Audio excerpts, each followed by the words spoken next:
All right, let's talk about one of the most famous declarations on the planet. For many, it's the gateway into Islam. But here's a question for you. What if that exact well-known formula for the Shahadah isn't actually commanded in the Quran?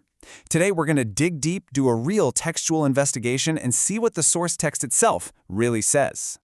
Yeah, this one right here.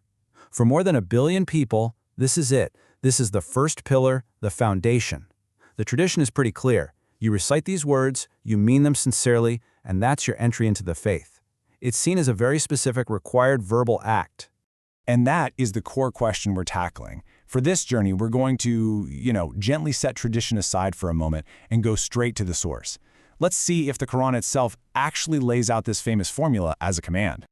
Okay, so let's start by breaking this thing down into its two main parts. The mission is pretty straightforward.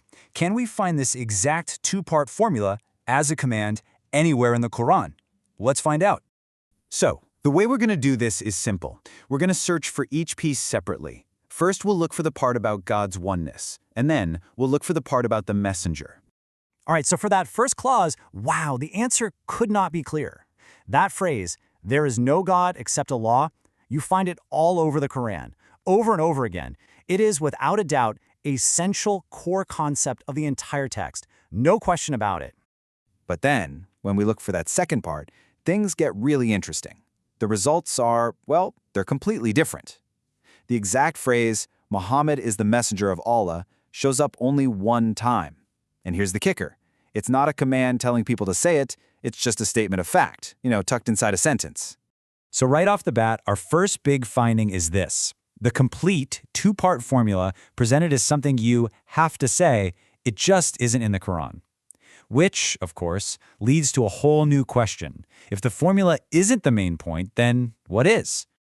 Okay, so if the formula isn't explicitly laid out, maybe we need to look closer at the key word itself, Shahadah, which means witness. What does that word really mean in the context of the Quran?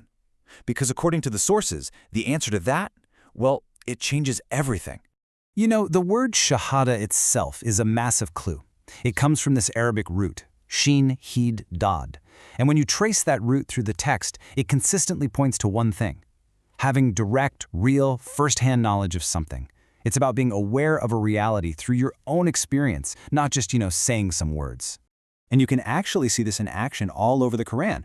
The word is used to mean being physically present, like witnessing the month. It's used for a legal testimony, testifying to something you actually saw. And it's even used to describe how God knows reality. The common thread here? Every single time, it's an act that comes from genuine, direct knowledge. And this leads us to a really crucial point. In verse 47:19, where it talks about the oneness of God, the command isn't say this or recite this.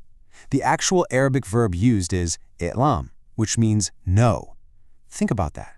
The command is to know, to reach an internal state of conviction, not just to perform some external act of speaking. Okay, and this is where our investigation takes a really fascinating, unexpected turn. We're about to look at a verse that uses the exact wording of the testimony, but the context, well, let's just say you won't see it coming. And there it is, the one and only time in the entire Quran that people actually say, "We bear witness that you are the messenger of Allah." It's the hypocrites who say it. And what happens next? God immediately says they're liars. I mean, that's an incredibly powerful statement. It's saying the words themselves, even if they're technically true, are totally meaningless and can even be a lie if that deep internal conviction isn't there. So this discovery is, well, it's pretty stunning. The only time this formula is used, it's explicitly tied to hypocrisy in the text. This leads the sources we're looking at to ask an even deeper, more challenging question about the very structure of the traditional testimony itself. And the question is this: when you link the messenger's name right next to God's, making it a co-condition in a single, required declaration, does that fit with the Quran's very, very stern warnings against shirk, the act of associating partners with God? See, the Quran's idea of shirk is a lot broader than just bowing down to a statue. It's about setting up any kind of intermediary or partner alongside God.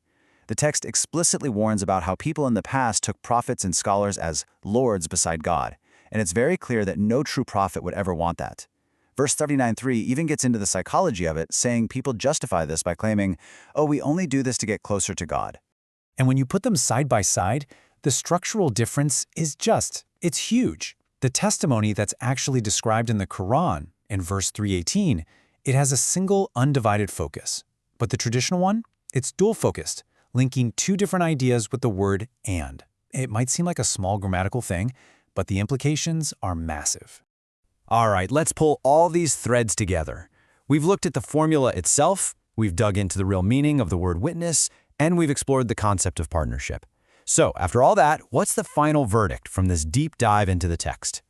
So, what does the Quran really ask for? Well, according to this analysis, it's not about a verbal claim. It's about a state of internal conviction. It's about a life of action, about standing up for justice, about keeping your word. Your testimony isn't something you say, it's something you live.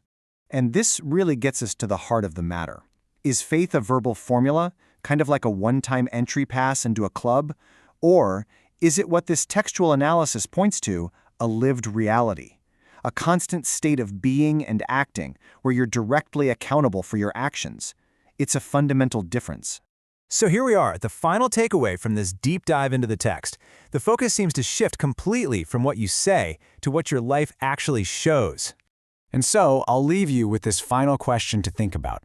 What really shifts in our whole perspective if faith isn't seen as a single one-time entry pass, but as a constant, lifelong testimony of action, of justice, of integrity?